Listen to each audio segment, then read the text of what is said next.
안녕하세요. 진이고등학교 2학년 학생 여러분. 여러분들이랑 함께 1년 동안 중국어를 공부하게 될 교사 양우림이라고 합니다. 지금 코로나19와 총선으로 인해 오늘 수업이 굉장히 많이 단축이 되었죠. 그래서 오늘은 간단하게 중국어를 왜 배워야 되는지 그 이유에 대해서 간단하게 살펴보도록 하겠습니다. 여러분, 중국 하면 떠오르는 것들이 있나요?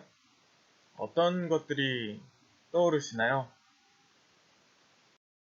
작년에 선생님이 이 질문을 물어봤을 때 되게 재밌는 답변들이 많았어요. 여기 보면은 여러 가지 강아지 새끼들이 있죠. 2학년 5반의 최코기는 이런 말을 했어요. 중국 하면 떠오르는 게 짜장면이요. 그래서 후루룩 먹는 짜장면. 아직 아침을 안 먹은 학생들은 굉장히 배가 고프겠죠? 짜장면이 떠오른다는 학생도 있었고 2학년 6반의 박푸들 학생은 펑티모 여러분 아시나요? 양양양양양 하는 유튜브 스타 펑티모가 떠오른다 하는 사람들도 있었고요. 약간 시크한 김비글 학생은 짝퉁. 중국이 짝퉁이 많잖아요. 뭐 루이비스 짝퉁, 프라다 짝퉁 뭐 이런 것들이 떠오른다 하는 학생도 있었고요. 손여운 학생은 신짜오가 떠오른다 그러더라고요. 신짜오가 뭐죠? 롤 챔인가? 그런 뭐 다양한 중국에 관해서 여러분들이 떠오르는 게 많이 있을 것 같습니다. 근데 여러분 그거 아나요? 일단은 뭐 먹는 얘기해서 그런데 짜장면의 진실 여러분 혹시 알고 있나요?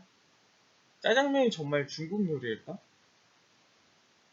사실 짜장면은 지금 여러분들이 먹고 있는 짜장면은요 중국 전통 요리가 아닙니다. 이거는 우리나라로 화교분들이 우리나라 넘어와서 만든 요리고요. 중국에도 짜장면이 있기는 있어요. 근데 우리가 지금 먹고 있는 거랑은 많이 다릅니다. 맛도 다르고 모양도 달라요. 한국의 짜장면은 이렇게 생겼습니다. 여기 보면은 기름이랑 양념이 조금 있어요. 요거를 비벼 먹는 겁니다. 여기 보면은 재료들도 순무, 오이, 이거 콩, 뭐 이런 겁니다. 파 이런 것들이랑 섞어가지고 먹는데 선생님은 중국으로 유학을 다녀왔었으니까 한번 먹어봤었는데 우리나라 짜장면은 달고 짭조름하고 맛있죠. 예. 중국 짜장면은 그냥 짜요. 이게 여기 있는 이 춘장이 굉장히 짭니다. 이 춘장이 굉장히 짜서 그냥 스프에 찍어 먹는 것 같은 그런 느낌? 불어있는 면을 찍어 먹는 것 같은 그런 느낌을 줍니다. 그러면 짬뽕도 우리나라 음식이 아닐까요? 짬뽕도 중국 요리가 아닐까요? 네. 짬뽕도 사실은 전통 중국 요리 아니에요. 짬뽕도 우리나라에서 만든 거예요.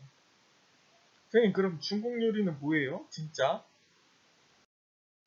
혹시 이거 본 적 있어요? 요즘 굉장히 핫한데.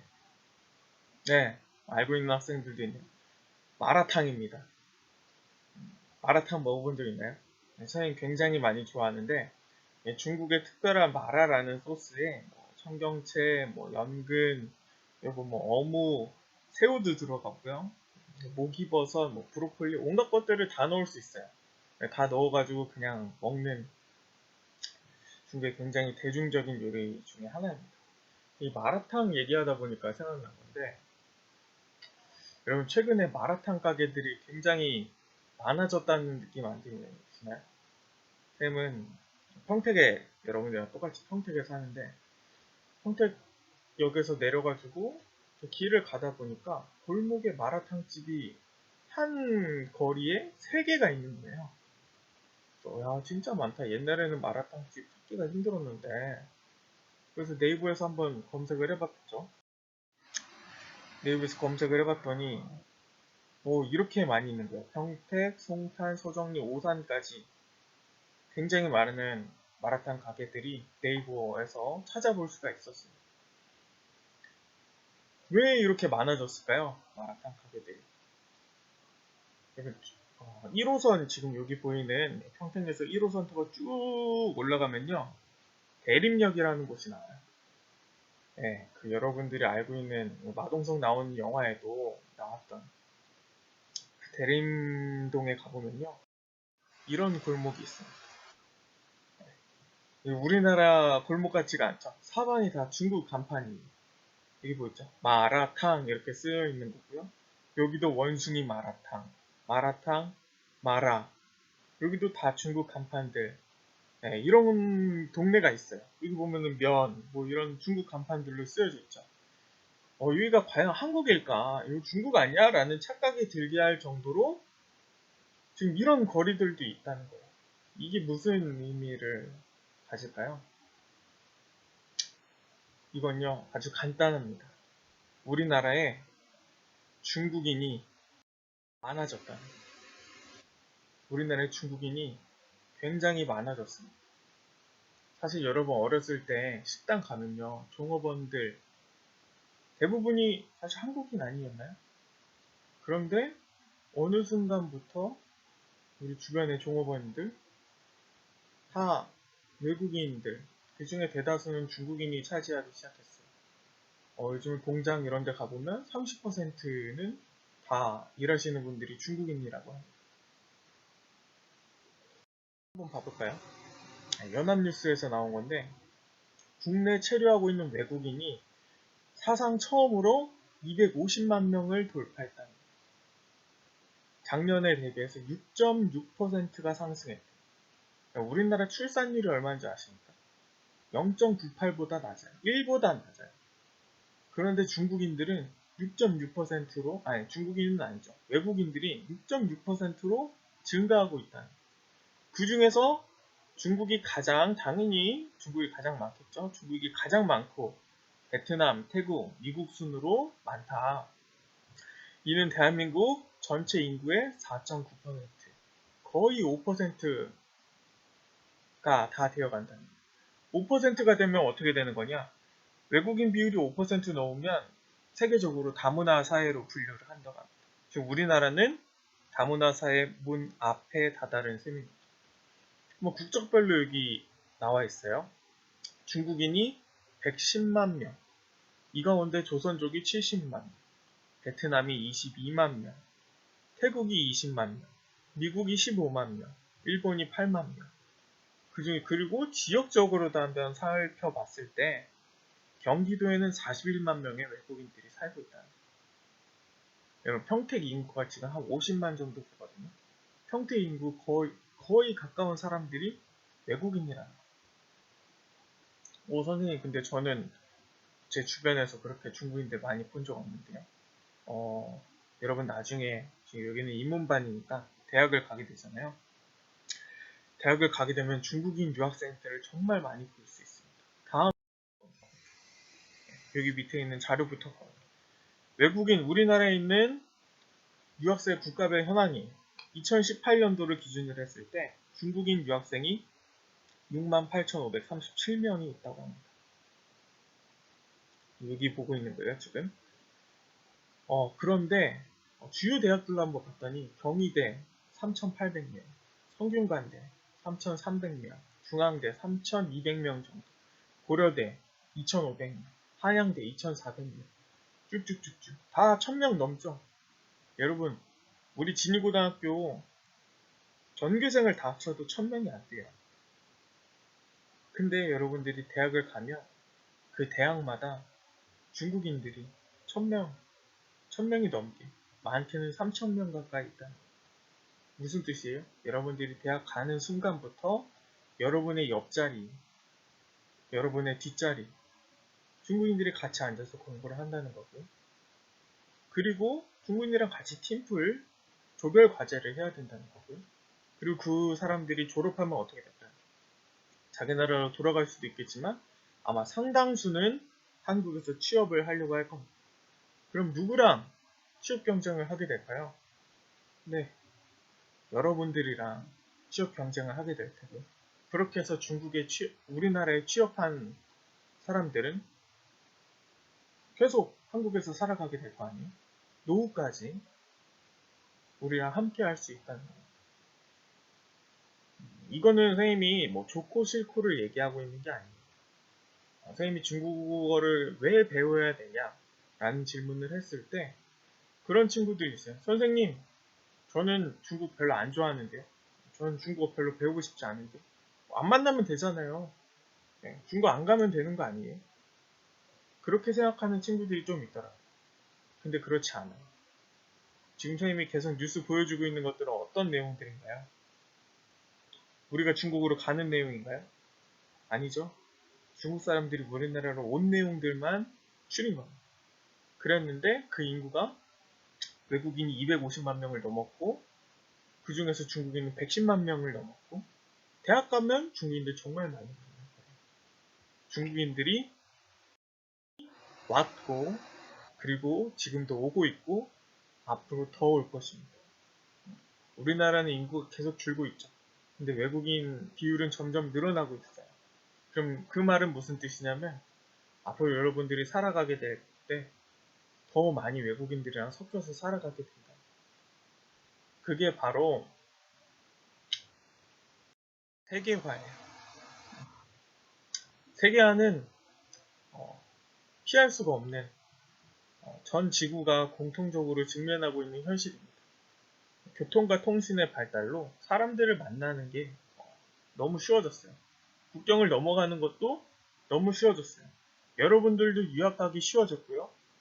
해외에 있는 사람들도 우리나라를 유학 오기 쉬워졌습니다. 함께 살기 쉬워졌어요. 안타깝게도 지금 이 전 세계가 고통을 받고 있는 이 질병, 이 코로나19도 사실은 이 세계화로 인해서 더 이렇게 확산이 커지게 되었다 라고도 볼 수 있는 겁니다. 근데 이건 피할 수가 없는 현실이거든요. 왜냐하면 무역이 계속 발달할 거기 때문에. 그래서 저는 오늘 왜 중국어를 배워야 되느냐 라는 질문에 대해서 그 이유는 세계화 때문이다. 좀 더 구체적으로 얘기하자면 우리가 중국을 가기 때문이 아니라 중국이 우리에게 왔기 때문이라는 거예요. 이미 우리나라에 여러분 식당만 가도 많이 만날 수 있죠. 제주도 여행 가면요. 올해 이제 여러분들 혹시 수학여행 제주도로 갈지 안 갈지 모르겠는데 만약에 제주도 그냥 여행으로 갔다. 중국인 정말 많이 만날 수 있고요. 여러분 대학교 가서도 중국인들 정말 많이 만나게 될 겁니다. 이거는 내가 피하고 싶다고 해서 피할 수 있는 현실이 아니에요. 그냥 받아들이고 적응해야 되는 현실입니다. 그럼 이 세계화되는 세상에서 나에게 필요한 것이 무엇일까? 내가 이 세상에서 살아가기 위해서 필요한 능력이 무엇일까? 크게 두 가지가 있어요. 하나는 외국어 능력이에요. 당연히. 영어 하는 거 중요하고요. 중국어 하는 거 정말 중요합니다. 중국의 인구가 몇일까요? 15억 정도가 된다고 해요. 세계 인구의 4분의 1 정도는 그냥 대충 잡아서 4분의 1 정도는 중국어를 쓴다고 할 수 있어요. 그리고 우리나라의 대외 무역 어디랑 가장 많이 하고 있을까요? 중국이랑 하고 있습니다. 여러분들이 회사 생활 할 때 필요한 외국어 첫 번째는 당연히 영어겠죠? 두 번째는 그럼 뭘까요? 두 번째는 중국어예요. 그래서 외국어 능력이 매우 필요합니다. 선생님이랑 1년 동안 배울 외국어 능력은 크게 세 가지 분야로 나눌 수 있을 것 같아요. 첫 번째는 자기소개하기. 내 이름이 뭐고, 인사하고, 내 취미는 뭐고, 내 가족은 뭐고, 나는 어느 나라 사람이고, 이런 것들을 앞으로 저와 배우게 될 거고요. 선생님, 저는 여행을 좀 가보고 싶어요. 이런 친구들 많이 있잖아요. 그래서 여행 중국어 표현들도 배워보려고 합니다. 물건을 사고, 팔고, 흥정하는 것. 특히 여러분들 짝퉁, 그다음에 뭐 중국인들 만나서 물건 살 때 어떻게 해야 내가 조금이라도 더 싸게 살 수 있을까? 많이 궁금하잖아요. 그런 부분들을 가르쳐 줄 수 있도록 하겠습니다. 또 하나는 감정을 표현하는 것. 내가 지금 기분이 좋다, 나쁘다, 좋아한다, 사랑한다, 싫어한다 이런 표현들도 배워볼 수 있도록 하겠습니다. 근데 언어만 배우진 않을 거예요. 글로벌 세계에서 어떻게 보면 외국어 능력보다 더 중요한 게 있어요. 그건 뭐냐면 나와 다른 사람을 이해할 수 있는 능력이라고 생각을 합니다. 그걸 쉽게 말하자면 문화적인 포용성이라고 하죠. 나와 다른 문화에 있는 사람들을 편견 없이 이해하는 거. 저 사람들은 왜 그래요? 처음에 사람들은 내가 이해하지 못하는 걸 만났을 때 일단 거부감이 들어요. 그리고 두렵기 때문에 대척하려고 하거든요. 근데 그 두려움을 이기는 것은 이해라고 생각을 합니다. 그래서 쌤이랑 같이 언어만 공부하는 것이 아니라 중국 사람들은 왜 그럴까? 그 이유에 대해서 함께 이해해보는 시간을 가지려고 해요. 그래서 여러분들이 타 문화를 상대적인 태도로 이해할 수 있으면 선생님은 어떻게 보면 그것이 언어적인 능력보다 더 중요하지 않을까 이런 생각을 하고 궁극적으로는 여러분들이 한국이라는 국적을 넘어서 다른 나라 사람들과 친구가 될 수 있는 그런 문화적 포용성을 기르는 것이 올 한 해 동안 선생님과 함께 중국어를 공부하는 큰 목표가 되게 될 것 같습니다. 어떻게 여러분들 많이 기대가 되나요? 너무 어렵게 가르치지는 않을 거고요. 여러분들에게 실질적인 도움이 될 수 있도록 가르치도록 하겠습니다. 중국어 한자 걱정이 많이 될 거예요. 한자 그렇게 어렵게 안 가르칠 테니까요. 마음의 문을 활짝 열고 여러분들 적극적으로 배움에 참여해주면 좋겠습니다. 궁금한 점이나 이러이런 부분들에 대해서 배우고 싶다 이런 것도 언제든지 댓글로 또는 선생님한테 1대1 채팅으로 물어봐 주기 바라고요. 오늘은 중국어를 배워야 되는 이유에 대해서 짧게 설명을 드렸습니다. 다음 시간부터는 그러면 중국이란 어떤 나라인가 그리고 중국어는 어떤 언어인가에 대해서 배워보도록 하겠습니다. 주셔서 감사하고요. 다음 시간에 만나요. 안녕.